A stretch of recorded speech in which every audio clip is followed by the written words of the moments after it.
Summer, and if you're new to this channel, we talk about all things love.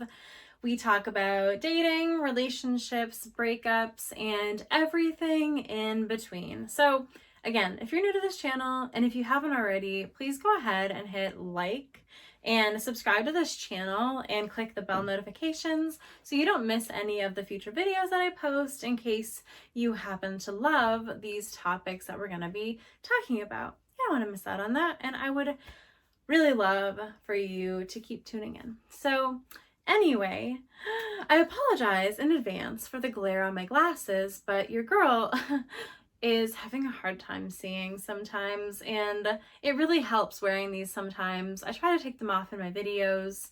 I don't have like the worst eyesight, but I definitely don't have the best eyesight either. So these really help. And I know, again, not the best with the glare, but worth it for me sometimes. So sorry.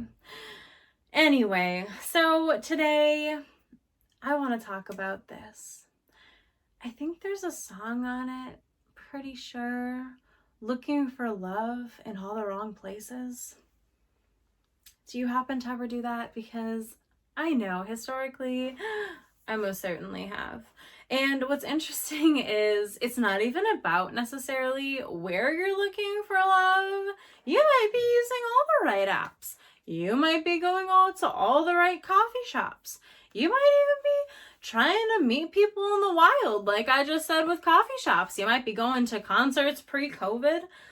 You might be going to, I don't know, if you go to church, you might be going to church and you can't meet a guy there. You might be going to the bar, can't meet a guy there. You might be on the Tinders and the Bumbles and no girls or guys there that you're into. They all end up being full of the douchebaggery that we're all used to. Well, I would agree that that is the wrong place, right? Looking for love in all the wrong people, perhaps? And that might really be what it comes down to. So I think sometimes we get in these patterns so far where they're so deeply ingrained in us. They're so deeply ingrained in me, like my love of cats, these patterns they can be.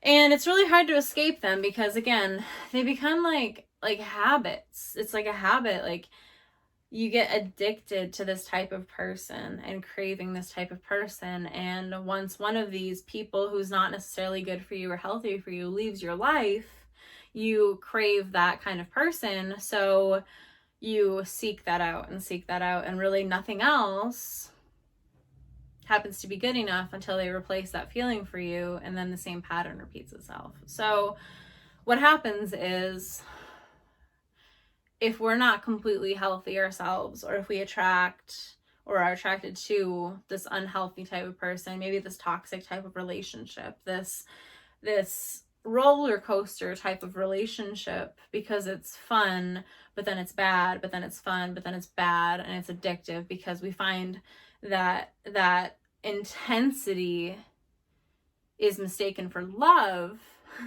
when it's really just toxicity. We can't find that feeling with anybody else unless it replaces that exact feeling. So again, we find that we repeat that pattern, or guess what? We're not particularly satisfied. We may be bored. Okay, so if that's kind of describing your situation or what you feel like you're going through, or at least what you feel like you've been through in the past, and you're like really trying consciously to escape that, I think this is kind of the trajectory that you're understanding you need to start recognizing, and maybe this video is going to resonate with you. So I definitely have been there. I've been attracted to the bad boy, definitely, for sure. And I've definitely had the, being not as attracted to the good guy, the nice guy, the guy who is actually going to be good for me, treat me well. I find that kind of boring sometimes. So I want this guy who challenges me and who, might surprise me by not texting me sometimes, or maybe canceling plans, and it just makes me want him more. Again, these things are not necessarily the most healthy. And I know for me, I have a case of anxious attachment, which I've been dealing with for years, and I've made major breakthroughs, which has gotten me to this point of saying, hey, which is where we're getting to this video. Time to break the pattern. So looking for love in all the wrong places and all the wrong people, perhaps. And the question is, at the core of it, what is it that I want? And what is it that I'm actually looking for? And am I looking for those things in the people who could possibly end up actually giving them to me? Or am I just really wanting that and trying to have some sort of fantasy relationship when I know that I'm really not going to get that? And that's what I'm asking of you. It's like, are you making this thought up in your head where, oh, if this person did this, this, and this, and this, they'd be perfect for me? Well, yeah, I mean, if Elon Musk did this, this, and this, and this for me, of course he'd be perfect for me, but that ain't never gonna happen. He's got someone else, and he's Elon Musk. He's not gonna go for me. Sorry, it's not gonna happen, Megan. Love that guy. Elon. But we have to be realistic with one another, and we, more than that, have to be realistic with ourselves. Are you being realistic with yourself and listing out these things that you actually want from your life long term, that you want from yourself, from your relationship, from your partner, from your family, from all of these things long term? And does that match up with the actions that you're putting into finding and pursuing that relationship? And does that match the type of person that you're actually allowing into your life to pursue you for a relationship? If none of these things are matching up, you know that something's off, and you know that that leads back to you, because you're the only one that's in control of your relationships. You're the only one that's in control of your life, and you're the only one that's in control of your dating process. So if something is not going right, and it happens to be a perpetual habit, it happens to be a perpetual process, you're repeating the same thing over and over again, it's that roller coaster, up and down, up and down, up and down, the only person to blame is unfortunately yourself. And you know that. It's okay. It's okay. Because the first thing is realizing what the issue is. And the cool thing is, once you realize that, you can break that pattern. It can be conscious, because the problem is when it's unconscious.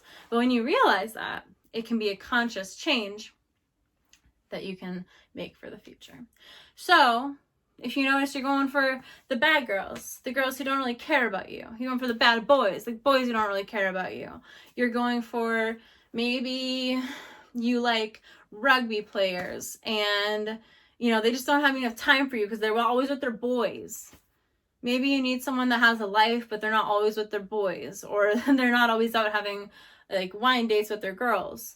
Okay, well, maybe that's something that you need to notice for the future, that, hey, you're attracted to this type of person, but maybe you meet someone who's like a nice guy who plays some board games. Like, maybe that's his thing. And like, I don't know, maybe like if y'all like start hanging out a little bit, he'll invite you to play a board game with him and his friends. Maybe that's, I don't know, kind of seems like a cool pattern interrupt.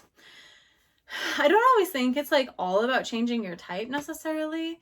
Like, there's nice people in every kind of type out there, but I think the important thing is realizing what your pattern is and just saying, hey, there's something about this. It isn't working for me.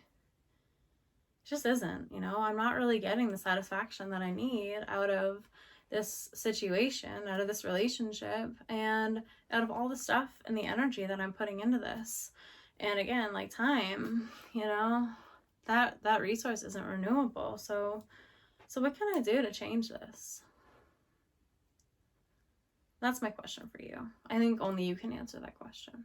So anyway, my name is Megan Summer.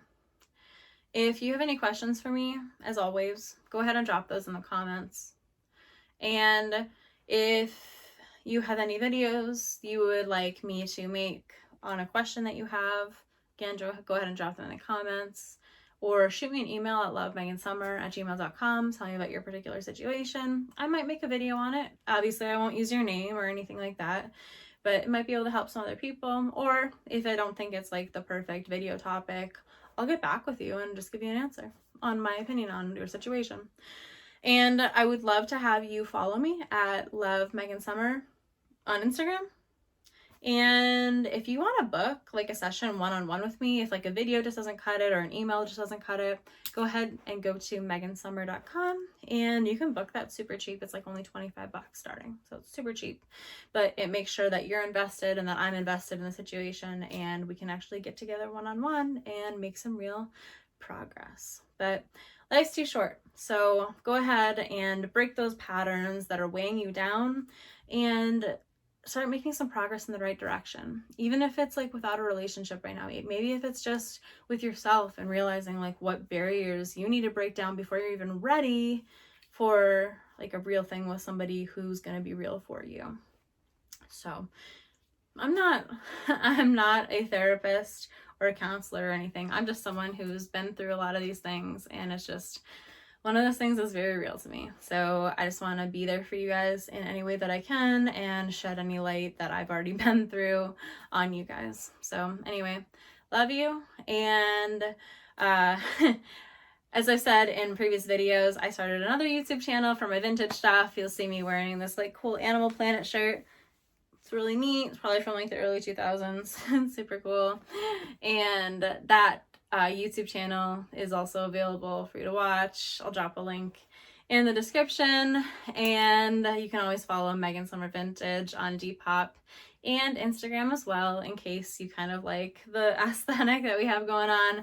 I just thought this sweatshirt was cool. I'll feature it in like another video and kind of tell you more about these kind of things.